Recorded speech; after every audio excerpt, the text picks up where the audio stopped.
Good morning. Welcome to the podcast.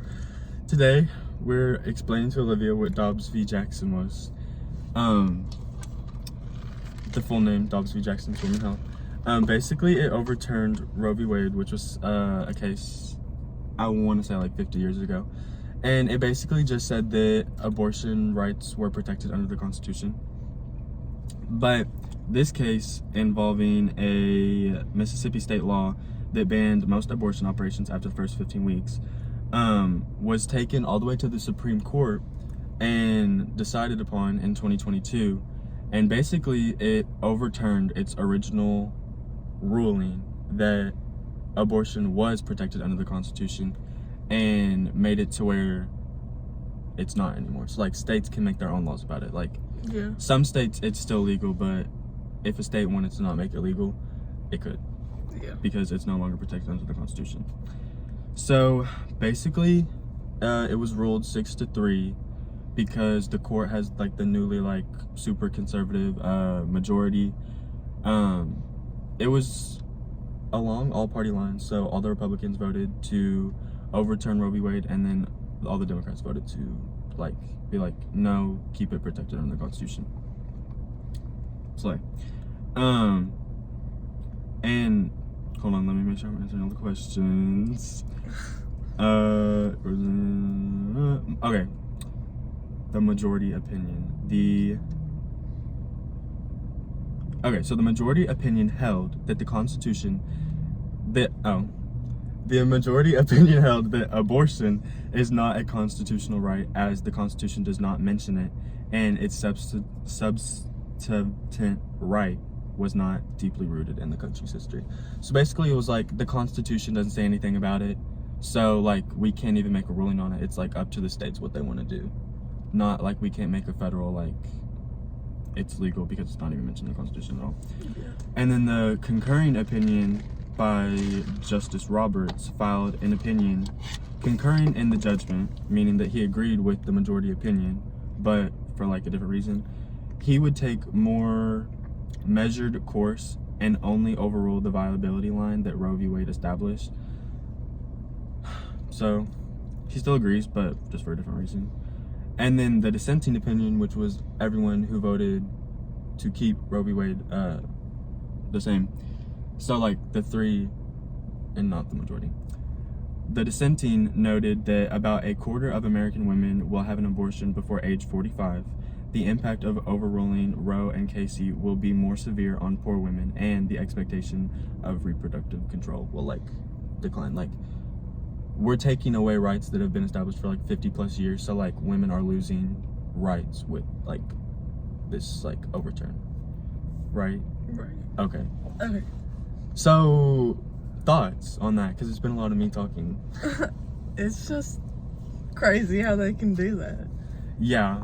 So, in it, one thing that they did, which I think was a little dumb, is they cited like Plessy v.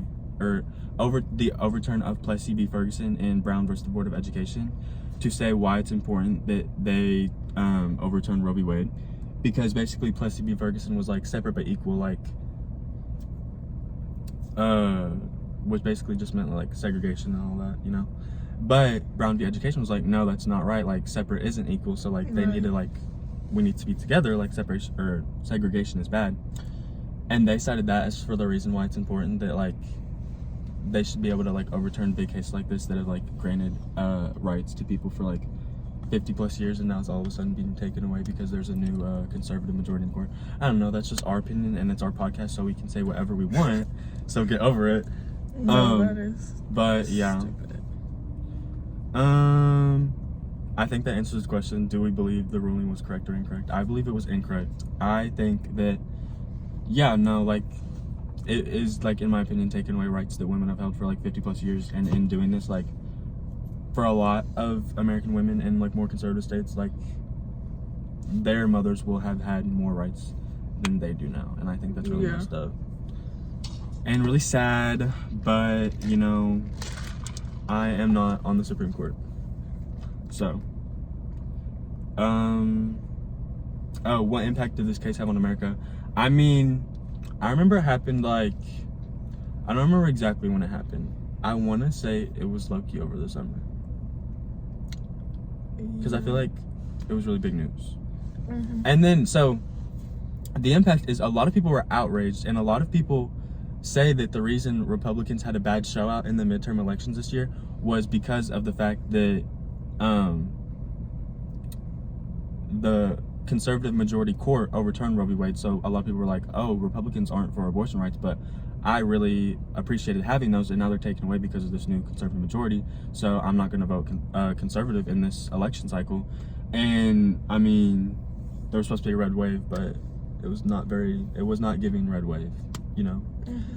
And so that, and also there was like 7 states, and Kentucky was one of them, that had a like referendum being like, since Roe v. Wade is no longer active, like, would you want to keep abortion rights in your state, or should we do like a ban on it now? And every single one of the states that had a referendum question like that voted like, no, we want to keep our abortion rights. Like, it just showed like how many people still wanted these rights that were taken away by the court. So yeah, I think a lot of people were outraged, and rightfully so, because if I had rights for 50 plus years and then all of a sudden they were taken away, I'd be pretty mad too. Yeah. But I think that's everything. I think okay, last thing, this has nothing to do with it, but our Starbucks orders, because we got up early because we knew we were going to do this podcast. Okay, so what did you get? I got an ice cream with macchiato. I got okay, Basic.